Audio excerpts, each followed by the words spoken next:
ஒரு நாட்டின் அரசரிடம் பெரிய யானை ஒன்று இருந்தது. அது எப்ப பார்த்தாலும் சேட்டை பண்ணிக்கொண்டே இருக்கும்.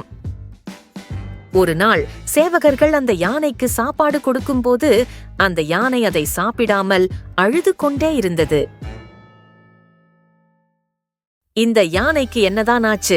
இன்றைக்கு குளிக்கவும் இல்லை, சாப்பிடவும் இல்லை, அழுது கொண்டே இருக்கிறது என்று சேவகர்கள் தங்களிடையே பேசிக் கொண்டிருந்தார்கள்.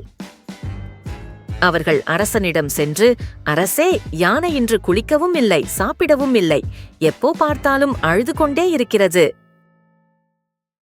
அதற்கு உடல்நிலை சரியில்லாமல் போய் இருக்குமோ என்று எங்களுக்கு சந்தேகமாக உள்ளது என்று கூறினார்கள். உடனே அரசர் அமைச்சரிடம் என்ன பிரச்சனை என்று சென்று பார்க்க கட்டளையிட்டார். அமைச்சரும் யானையுடன் சென்று, உனக்கு என்ன ஆச்சு, ஏன் சோகமாக இருக்கிறாய் என்று கேட்டார்.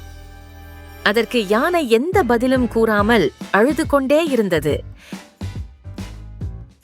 அப்போது அமைச்சர் சேவகர்களிடம், இந்த யானையின் தினசரி வாழ்க்கை முறையில் ஏதாவது மாற்றம் ஏற்பட்டுள்ளதா என்று கேட்டார்.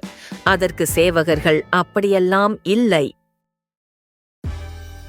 ஆனால் கொஞ்ச நாட்களுக்கு முன்பு நாய்க்குட்டி ஒன்று இந்த யானையிடம் மிகவும் நட்பாக பழகியது.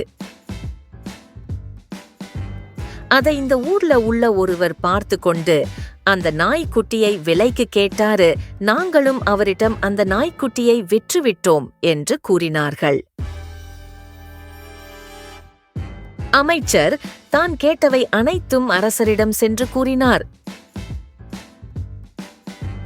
அமைச்சர் அரசரிடம், அந்த நாய்க்குட்டி மீண்டும் திரும்பி வந்தால் இந்த யானை பழையபடி மாறிவிடும் என்று கூறினார். அப்போது அரசர் அந்த நாய்க்குட்டியை கொண்டு வர கட்டளையிட்டார்.